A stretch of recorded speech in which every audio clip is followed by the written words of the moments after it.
ದೀಪಾರಾಧನೆಯನ್ನು ಸಮೇತ ನಾವು ಮಾಡಬೇಕಾಗುತ್ತೆ. ನೀವಿಲ್ಲಿ ಕರ್ಪೂರದ ಆರತಿಯನ್ನು ಅಲ್ಲೂ ಮಾಡಬೇಕು, ಅಥವಾ ಜೊತೆಗೆ ನೀವು ಏಕಾರತಿ ಪಂಚಾರತಿ ಎಲ್ಲವೂ ಇರುತ್ತೆ.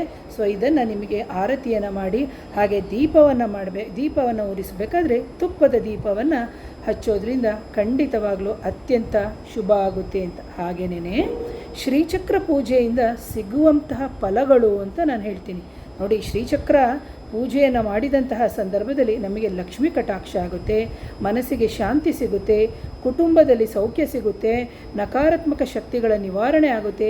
ಯಾರಾದರೂ ಆಧ್ಯಾತ್ಮಿಕ ಪ್ರಪಂಚದಲ್ಲಿ ಅಥವಾ ಆಧ್ಯಾತ್ಮಿಕ ಜ್ಯೋತಿಷ್ಯ, ಯಂತ್ರ, ಮಂತ್ರ, ತಂತ್ರ ಈ ಥರ ಕಲಿಬೇಕು ಅಂತಿದ್ದವರಿಗೆ ಅವರಿಗೆ ಅಭಿವೃದ್ಧಿ ಉಂಟಾಗುತ್ತೆ.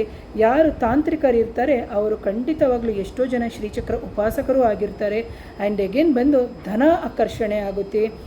ಅದರ ಜೊತೆಗೆ ನಮಗೆ ಸಕಲ ಲಕ್ಷ್ಮೀ ಕಟಾಕ್ಷ ಅಂದಾಗ ಸಕಲ ಸೌಲಭ್ಯಗಳು ಸಿಗುತ್ತೆ. ಹಾಗೆ ಪುತ್ರಿಯರ ಒಂದು ಯಶಸ್ಸು ಸಮೇತ ನಮಗೆ ಉಂಟಾಗುತ್ತೆ.